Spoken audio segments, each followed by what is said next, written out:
Hello, welcome and or welcome back. My name is Trina and today we are doing an August wrap-up of everything I read in August with a little bit of what I'm planning to read in September.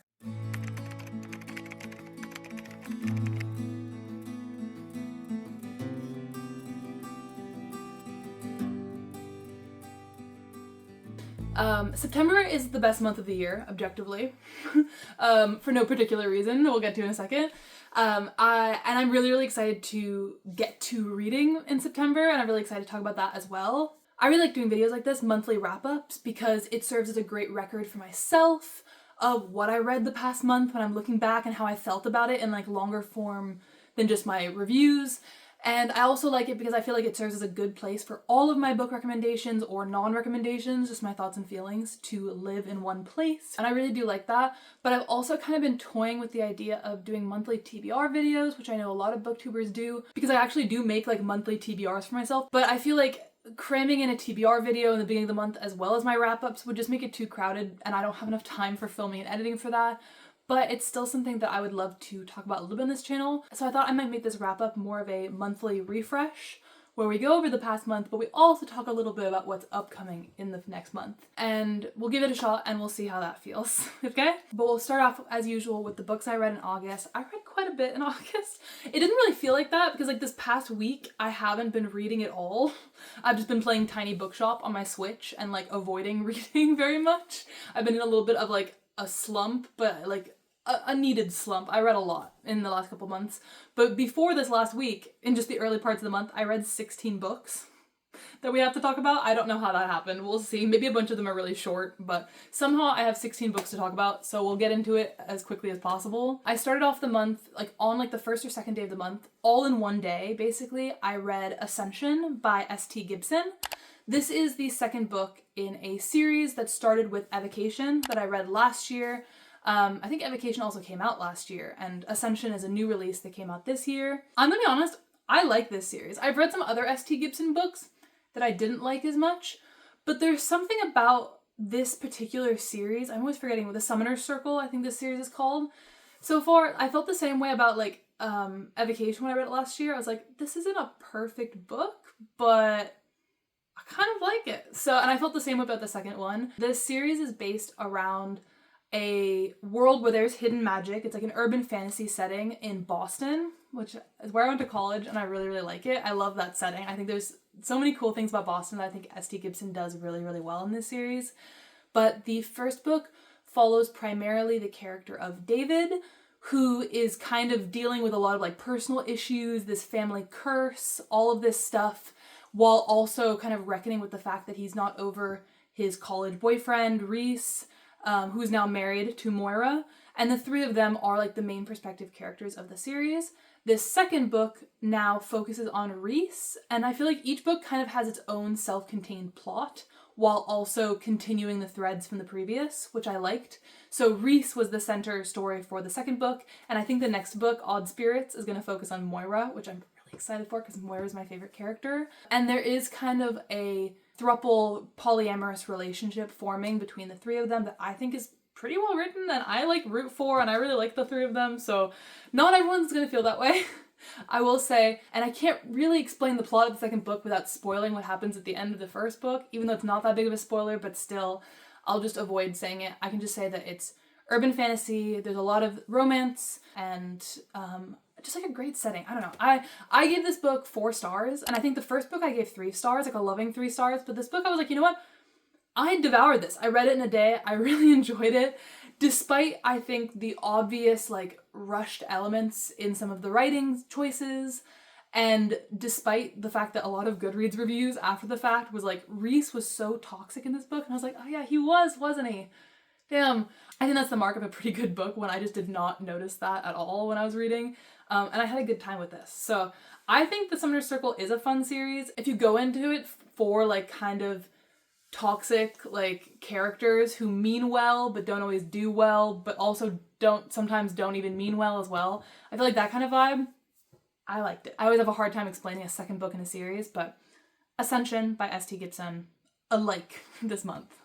Then after that, I read the first book for my T. Kingfisher vlog. I read What Moves the Dead by T. Kingfisher, which is a horror novella that I talk about a lot in that video. and give detailed reactions to. But it's essentially a retelling of The Fall of the House of Usher by Edgar Allan Poe, which I had never read. But it's about like the main character, Alex, being summoned by two of his childhood friends to a house that they've inherited in like a fictional country in Europe in like the fictional late 1800s. It is the late 1800s, but there's like there's fictional world elements built into it. There is like a fantasy setting going on, because these two like childhood friends, Madeline and Roderick Usher, are basically becoming more and more sick, and they think it might be because of the house. But the real question is like, is it the house making them sick, or is there something else making both them and the house sick, and what it could be? But looking back on this, I really like this novella. I gave it 3.5 stars at the time.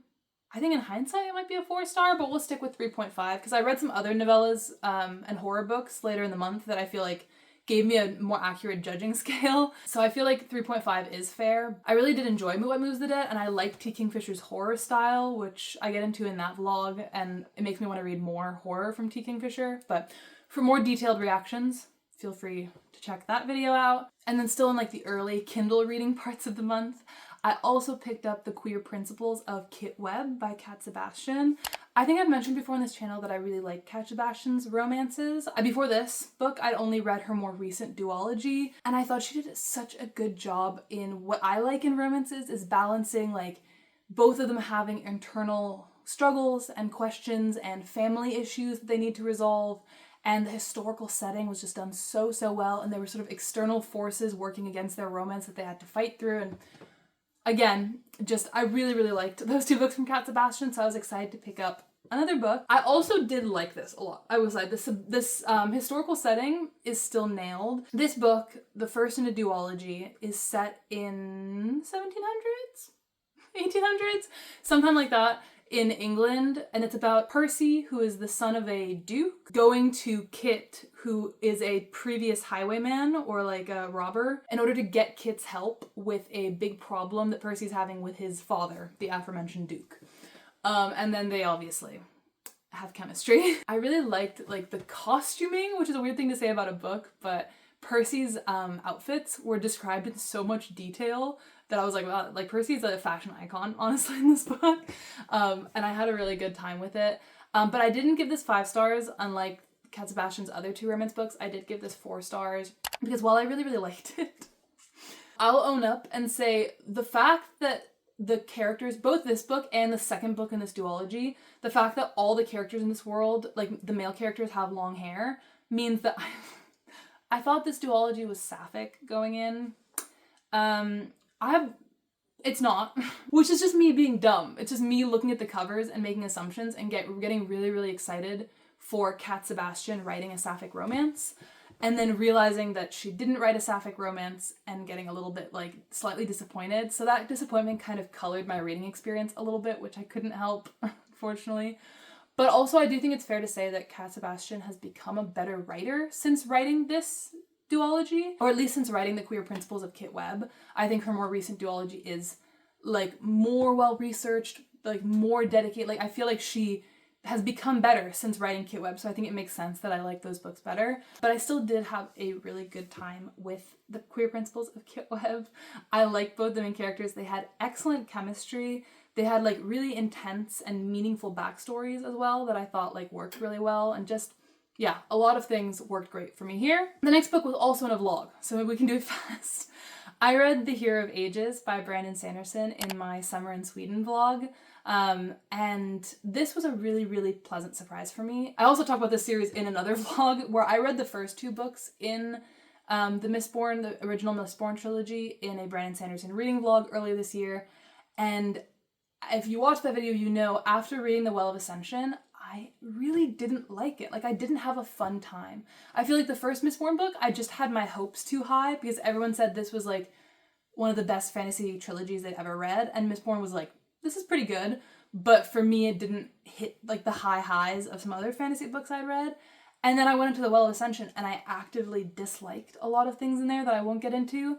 So I was dreading kind of picking up The Hero of Ages, but I really wanted to also get it over with so that I could potentially read some other Brandon Sanderson in the future that I might like more and not let myself get stuck with this author on this one trilogy that may not represent his work in the present day, because this trilogy was written in the 2000s.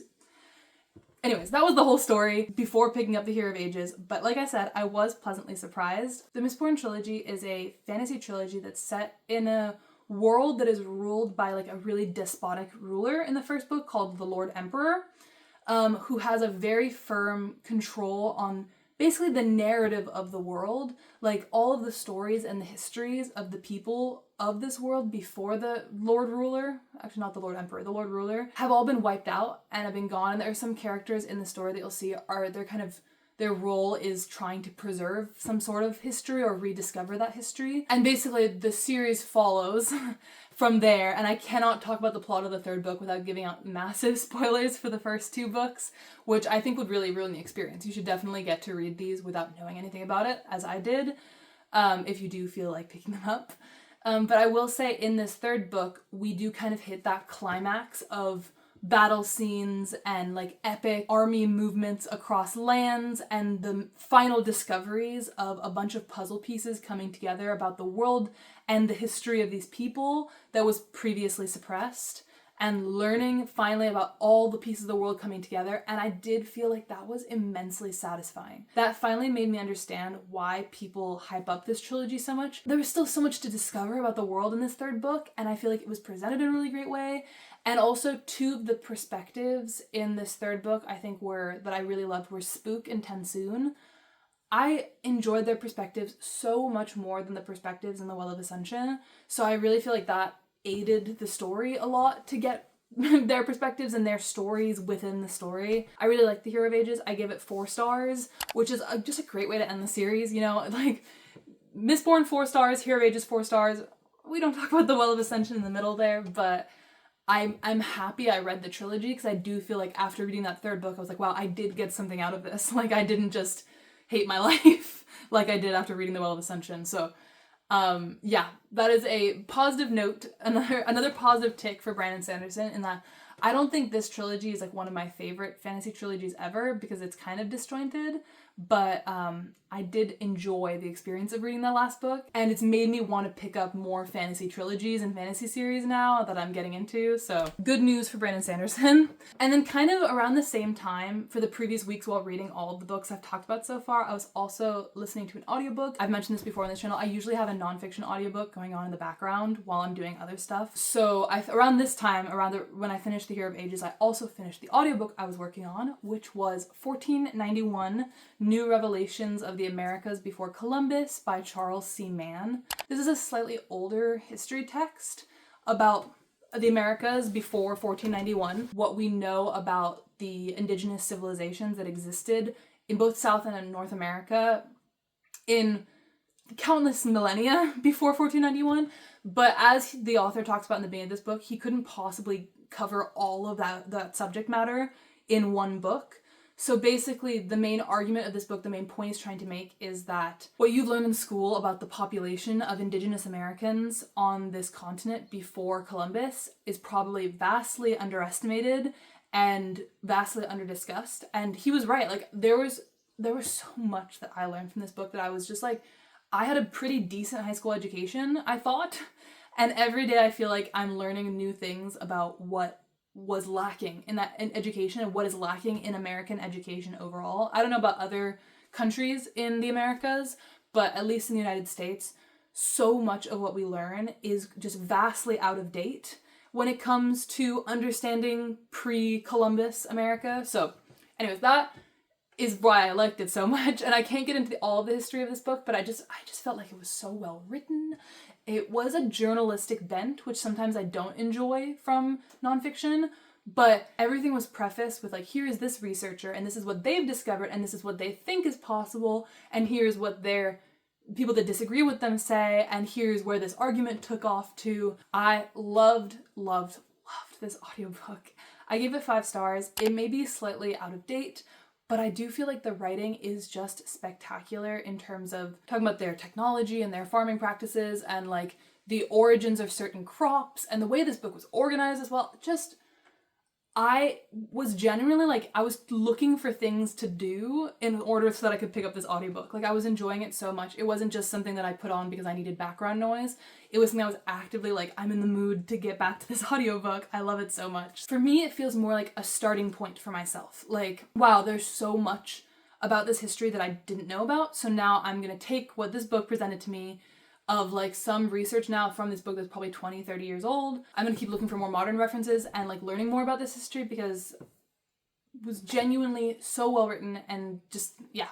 Another great history book for this year, but like, I think the only other history book of this length I read this year was the medieval history book I read earlier, and I feel like this one is much better. And then I also read earlier in the month for my T. Kingfisher vlog.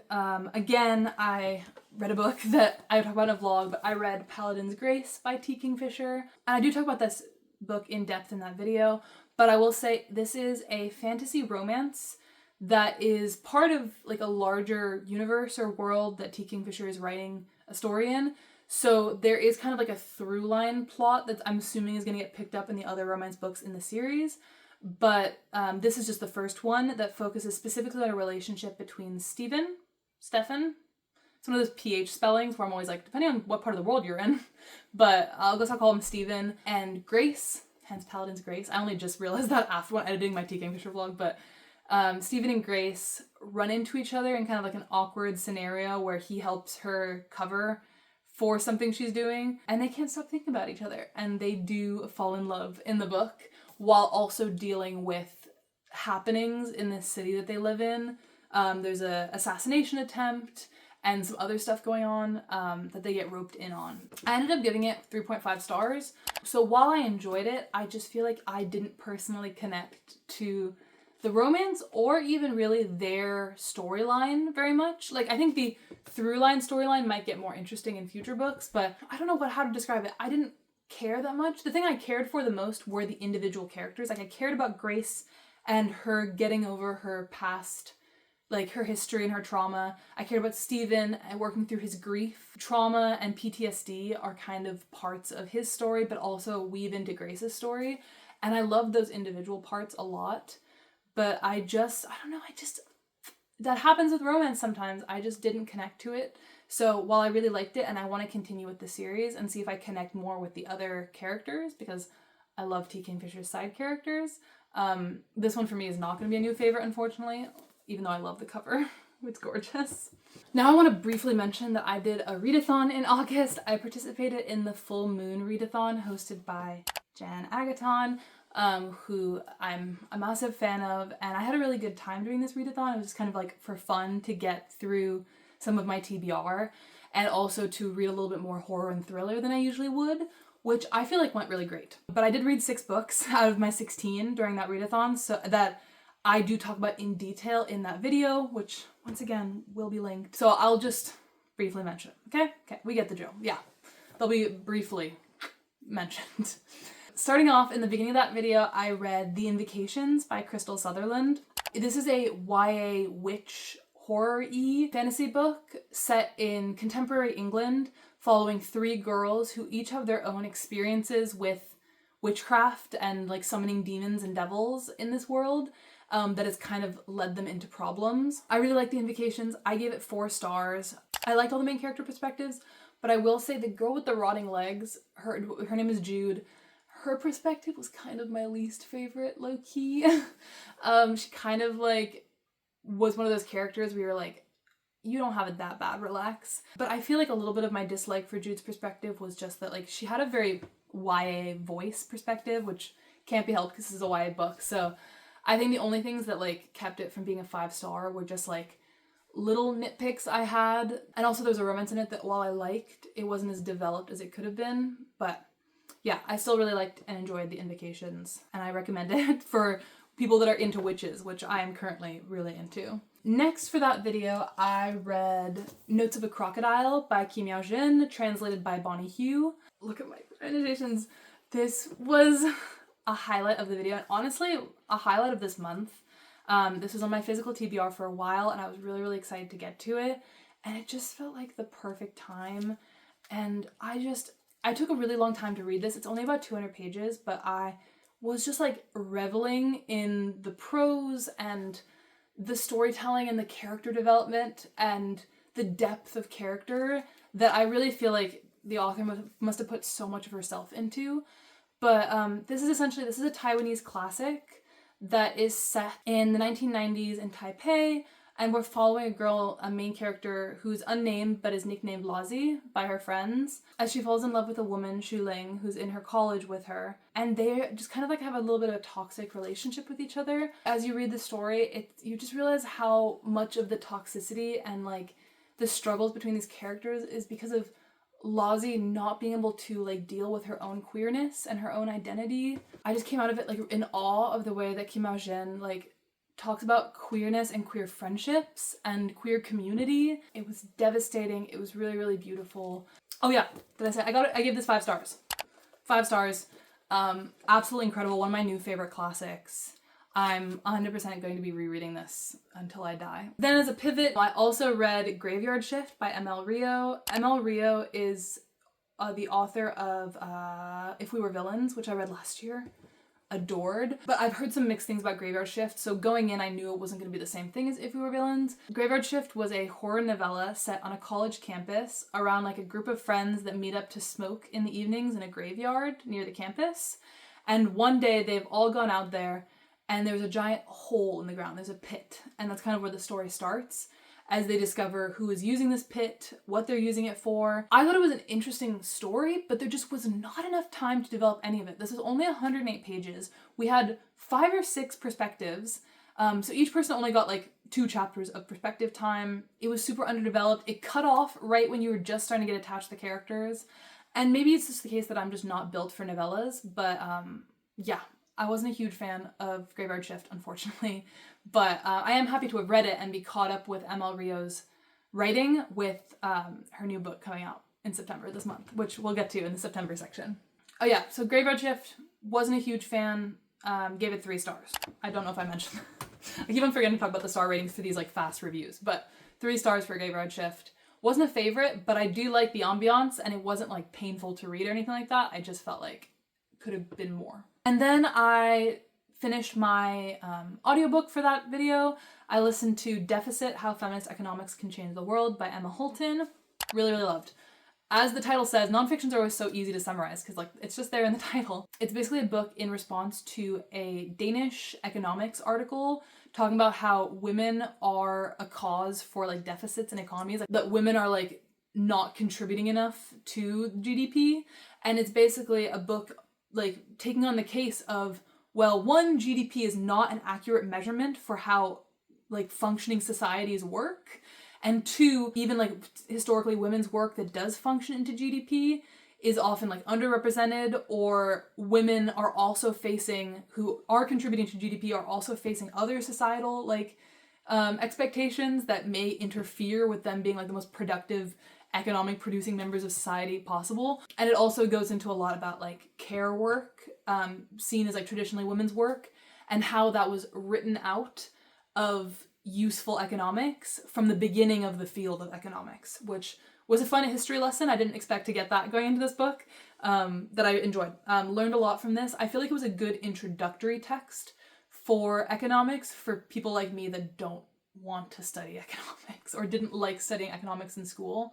I feel like this was more of a socio-political text, kind of talking about some of the problems in this field that you already, if you're like me, already didn't like. So you're like, yeah, no, that does have problems. You're so right. That was Deficit. I gave it 4 stars. It didn't like emotionally impact me a ton to bring it to a 5-star, but it was still really useful and really a good audiobook, well narrated as well. So I liked that. My phone died in the middle of my compound fracture update, so we had to take a break and be back. Getting back, I want to talk about the next book I read during the readathon was Compound Fracture by Andrew Joseph White.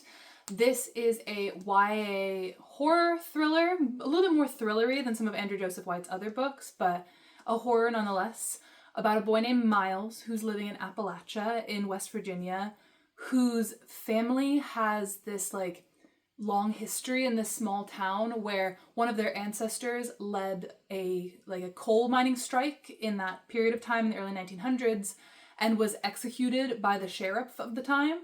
And ever since then, the sheriff's family, like descendants, they've been kind of tormenting the Abernathy family.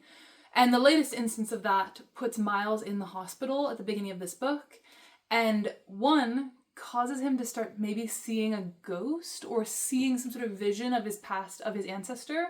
And two, sets him down a path towards revenge for his family, justice and vengeance for his family. In terms of my enjoyment, I love that. I love Andrew Joseph Wright's writing style, I feel like. I just fly through his writing. I read this in like 4 hours. I did give this 4.5 stars, not 5 stars. I did feel like some of things were a little bit heavy-handed, and not just heavy-handed in the way that a young adult book dealing with a character who's not only talking about his identity that's established before the book started as a trans boy, but also as he's realizing that he potentially probably has autism and how that factors into his life in a way that he wasn't really expecting.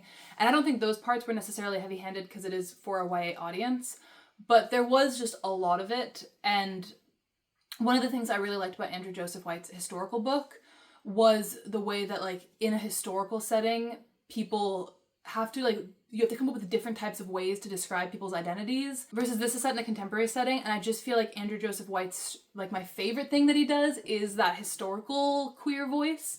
But that's not to say that I didn't still love the contemporary voice. It's just not as much my favorite, if that makes sense. Like, I can't help but compare this to his other book that I loved so much. But that being said, it is still a really good YA horror, I think. I really love, like, it's just, like, thrilling. It pulls you in. I kind of want to reread it, honestly, because I read it so quickly that now I'm like, well, now I want to go back and, like, see all the stuff that I missed in the beginning and everything like that. There's just a lot of stuff that I really liked in both the ending and in the pacing of this. And I think the majority of the things that maybe didn't work for me were young adult things that I won't dock stars for. And then they were just, like, nitpicks because I'm in a bit of a slump. But that is Compound Fracture.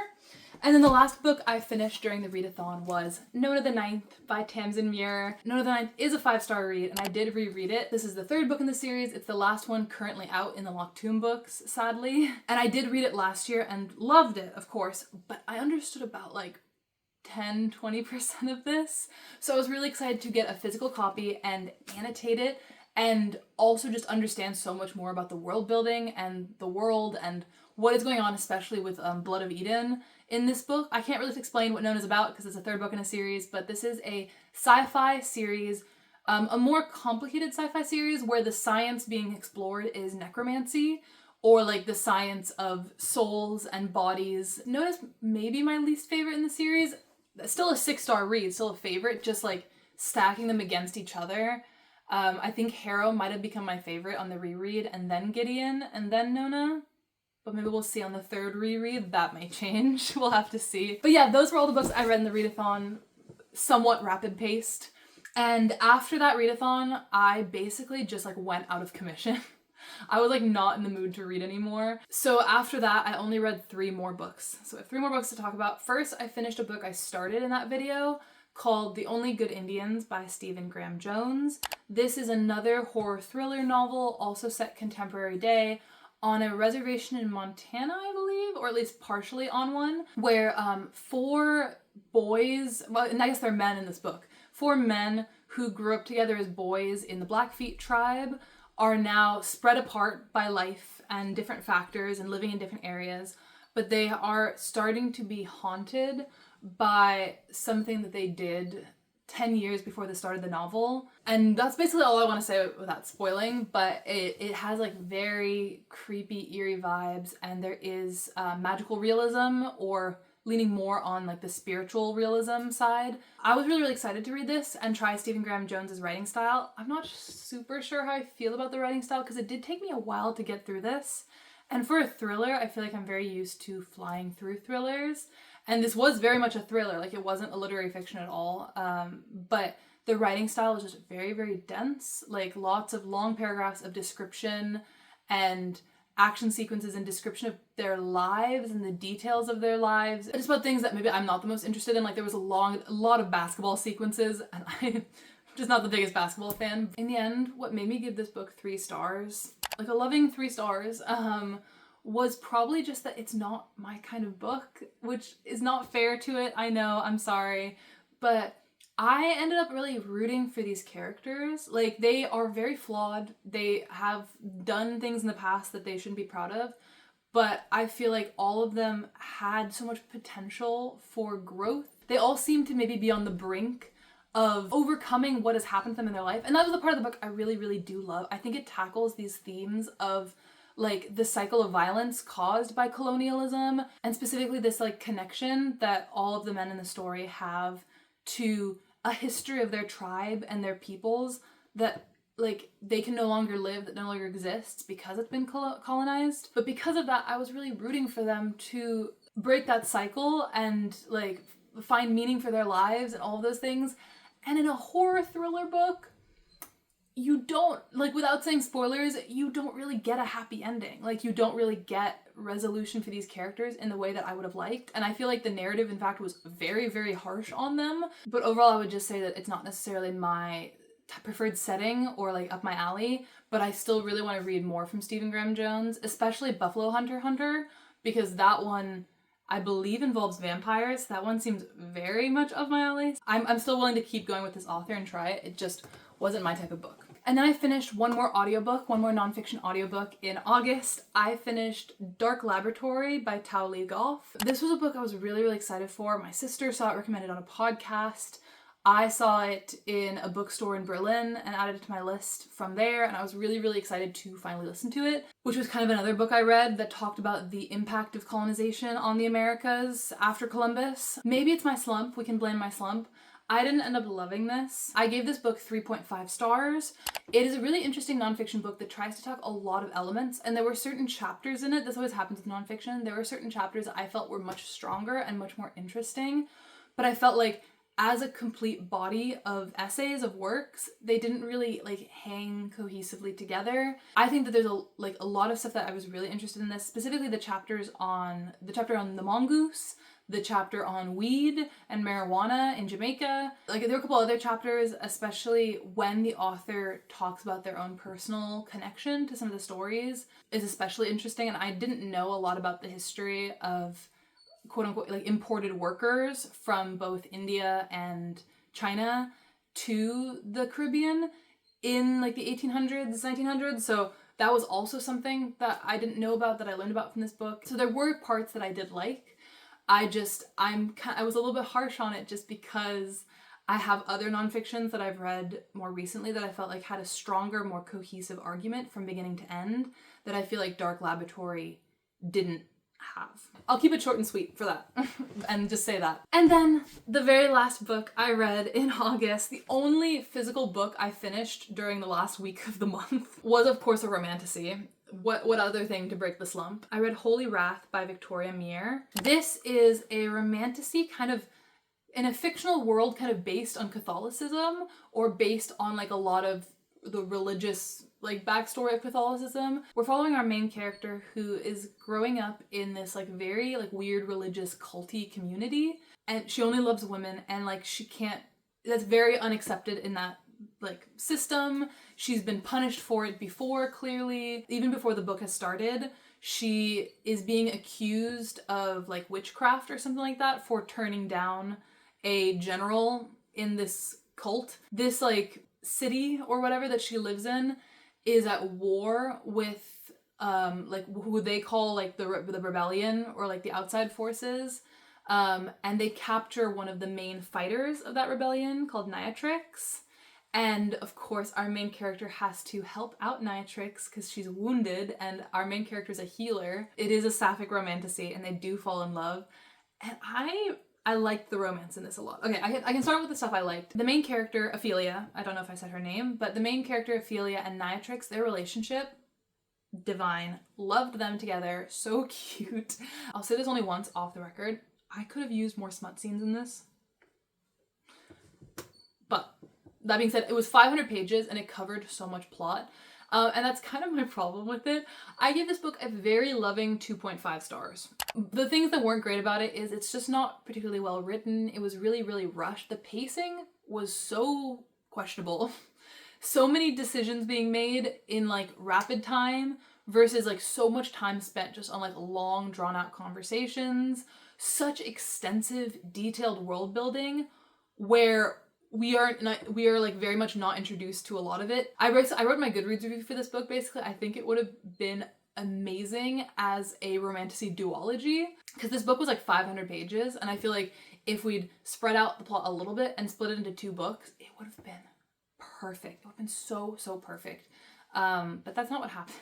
So we ended up with this like really smushed book that, while it was fun to read, I wasn't like flying through it. Like, it did take me like 5 or 6 days to read it.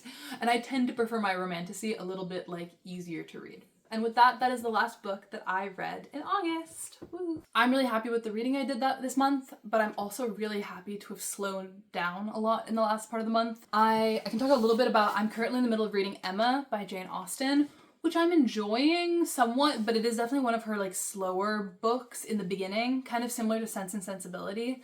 I think it's gonna take me a second to properly get into it, so I've been working on it for like a week, just here and there, and I haven't gotten very far, but I'm happy to let this draw out into September. My birthday is the beginning of September, which I'm very excited for, but I will be traveling a little bit during that time, so I won't necessarily have as much time for reading. But the reading I do want to do, I want it to be like 5-star reading. Like, I want to read some new favorites over my birthday. Like, that is the time that I want to be loving reading the most, absolutely. So Emma is definitely on a list for a potential 5-star book I want to read over my birthday. What other books? I'm going to be picking up Braiding Sweetgrass by Robin Wall Kimmerer this month. I finally ordered the physical copy, I ordered the physical copy ages ago. I'm finally getting the physical copy. So I'll be able to read that, which I'm so excited for. What else do I have planned for my birthday? Blood Over Brighthaven did come in from the library. I did delay it by like 4 days, but if it comes in again, I might check it out, because I'm not gonna get my hopes too high, because that's how I let myself be disappointed, but that is also another 5-star potential read for me. So I think that would be fun to read this month. It also, I feel like Dark Academia fall vibes. It fits. Oh, there's also some new releases that I need to get to, like, right away, because they're also 5-star predictions. I've mentioned these before, like, when I've been talking about books coming out this year that I'm excited for, but I need to read the Raven Boys graphic novel. I need to read the new Andrew Joseph White book, obviously, You Weren't Meant to Be Human. That's coming out, like, right around my birthday, just for me, especially for me. So I have to read that right away. I also really want to read Hot Wax by ML Rio. So many good books coming out in September for my birthday. It's gonna be so good. Oh, and September is also Sapphic September. How could I forget? So I have put so many Sapphic fantasy books on hold from the library, and we'll see how many of them I get to, because like I said, I was trying to cut down on my reading, and now I'm setting like a TBR for myself that's already 10 books long. Classic. What books do I have on hold? I'm currently also reading The Dawnhounds, which I read like the first few chapters of and got 5-star vibes. So I was like, okay, I'm gonna put this down and finish some of the other books I'm working on so I can really focus on The Dawnhounds. So that one's next up, and I'm excited to read that. And if I love it, I might just jump right into its sequel, because I believe it's a duology. I also have The First Sister, which is a sci-fi series, Mortal Follies, which is a sapphic romantasy, Inkblood Sister Scribe. I have so many sapphic fantasy books that I've recently been getting. I'm putting on hold in the library, and it looks like they're all gonna come in for Sapphic September, which will be perfect. A lot of reading to do, very little motivation to actually read, but I'm hoping by picking up books that I really think will be 5 stars that I will like get my joy and motivation going again. I also need to make a fall TBR for myself, because I guess we're technically in fall now. God. Okay, things are flying. That might be the next video I do. We'll have to see. Thank you so much for watching. So many things to look forward to. I hope you're excited for the fall months. I'm excited for like personal reasons, but I have a ton of travel and things like that coming up that will probably interrupt my reading, but it's worth it. With that, let's finish out the video. Let me know what you've been reading in August, or what you have planned to read for September. Any Sapphic September recs that I can add to my holds list, please let me know. I can never get enough. And as usual, feel free to like, comment, or subscribe, whatever you feel like doing. I like doing these monthly wrap-ups. They're never like my craziest video. They're reasonably easy to film, but I don't know, it's like a little, like a journal page just in video form. But with that, I'll close out the video, and I'll see you in my next one pretty soon. Bye!